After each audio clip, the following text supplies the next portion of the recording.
Welcome back, everyone. Today, we're going to be diving into the world of modern dating. We're going to be exploring how texting can actually make or break your chances of finding someone special. Yeah, it's true. A lot of people think attraction happens face to face, but a lot of time these days it starts with a simple text. And just like in person, there are some things you can do to really amp up your appeal in the digital world. Okay, I'm interested. Everyone's on their phone all the time these days, Yeah.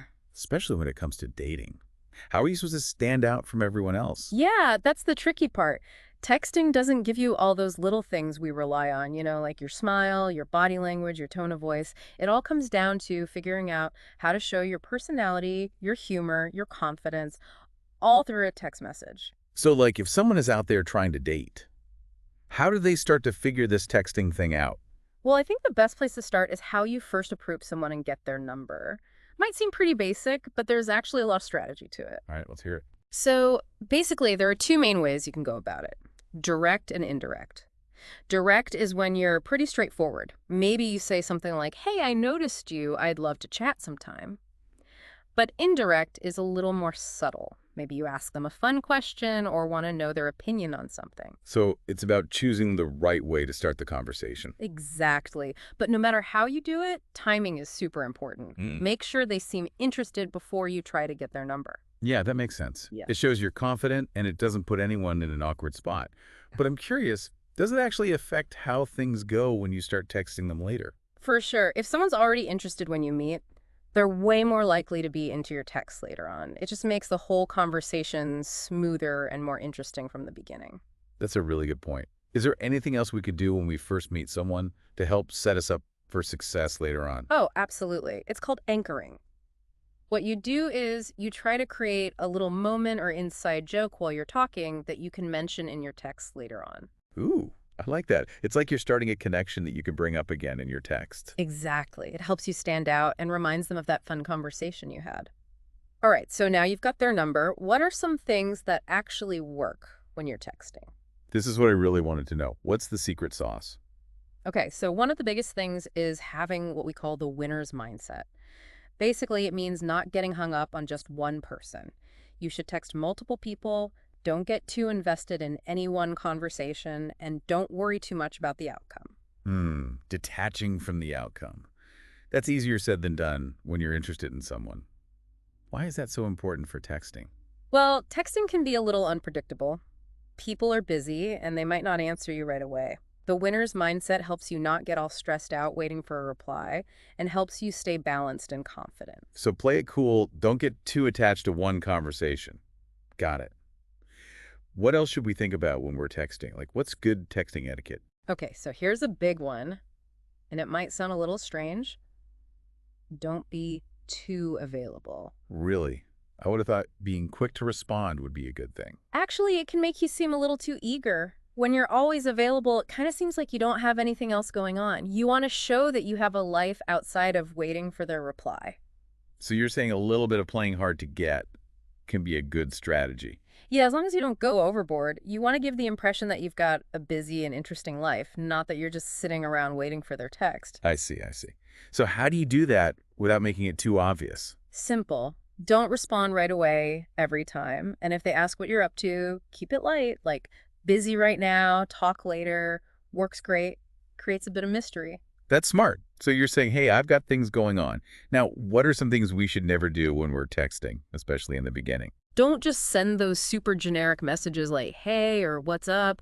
They're boring. They don't really start a conversation, and it looks like you're not really trying. You want to show that you're interested in getting to know them. So no lazy texting. What else should we avoid? Be careful with the compliments. Don't be too over the top, or you might seem a little too eager. It's about finding that balance of being interested without coming on too strong. Right, like you're interested, but there's still some mystery. So how do you make your texts interesting and get them talking? Humor and being playful is huge. Everyone loves to laugh, right? A good joke or a funny comment can make you more memorable. Yeah, but it's tough to know how your humor comes across in a text. That's where emojis come in. They help you show your tone and what you mean, especially when you're joking around. So emojis are good. What else helps with the humor thing? You can try using double entendres. It's basically where you take a normal phrase and give it a slightly flirty twist. It's a way to create a little tension and flirt without being too forward. Ooh, I like that. Can you give me an example? Imagine they say they're going to a barbecue and making cocktails. You could say, sounds like fun. I'm a pretty good cocktail maker myself, always down to try new recipes. It's like you're hinting at something more without saying it directly. That's good. Okay, what else can help build a connection through texts? Mirroring can be really effective. It's basically subtly matching how long their texts are and how quickly you reply. Wait, so if they send a short text, I should keep mine short too, and match how long it takes them to reply. Yep. It might seem small, but it creates a feeling of connection. It makes them feel like you're on the same wavelength. It's like you're setting a rhythm for the conversation. Why is this mirroring thing so important? It shows you're paying attention and you're engaged in the conversation, not just sending random texts without thinking. Plus, it keeps you from seeming too eager or too distant. It's all about being strategic and thinking about what you're doing. Exactly. Another important part of that strategy is using pauses. Like not responding right away. Yeah. A pause can make you seem busy and in demand. And it keeps you from texting them too much, which can actually make you seem less interesting. So even in texting, silence is golden. This is great. Now, are there any other advanced techniques to make yourself more attractive via text? There are. One of my favorites is using nicknames. Nicknames. Isn't that a bit risky? It can be, but when you use them right, it can make things more personal and create those little inside jokes. It shows you're paying attention to their personality and that you're not afraid to be a bit playful. So you're trying to create a feeling of closeness and shared humor. How do you start using a nickname without it being awkward? For example, let's say they mentioned they had to go home early the night before. You could text, "Hey, Cinderella, make it back to your castle before midnight." It's lighthearted, refers to your previous conversation, and opens the door for some fun. Way better than just, hey, how was your day? Much better. Speaking of fairy tales, there's actually some interesting psychology going on here. Wait, are we going to talk about the psychology of fairy tales now? We are. Think about it. We all grow up with those stories, and they give us these ideas about romance. Yeah, princes, princesses, happily ever after. It's all super romantic. And when you use those fairy tale ideas in your texts, it can bring up those happy feelings and make things feel more exciting. So it's like you're tapping into their fantasies. Yeah. That's pretty clever. But how do you do that without being cheesy? Keep it subtle and playful, like using those fairy tale-inspired nicknames. Cinderella, Rapunzel, Sleeping Beauty, there's tons of options. I love it. It's like you're giving them a little bit of their own fairy tale. But wouldn't that be a little too much? As long as you do it with a wink and a smile, it's fine. Remember, humor and playfulness are key. Don't be too serious about it. This is awesome advice. Anything else our listeners should know before we wrap up this part of our deep dive? Remember that texting is only one part of dating. It's a way to build a connection, but it can't replace actually hanging out with someone. So use these techniques, but don't forget to be yourself and have fun. Love that. Be yourself, be playful, let your personality shine through. This has been so helpful. We'll be back in a bit with more texting tips and tricks. It's amazing how important texting has become in dating these days. It really is. It's practically its own language. Exactly. And like with any language, there are little things that can totally change how your message comes across. That's so true. It's easy to forget that they can't see your face or hear your voice when you're texting. Gotta be careful. Yeah, you have to think about how they'll understand what you're saying.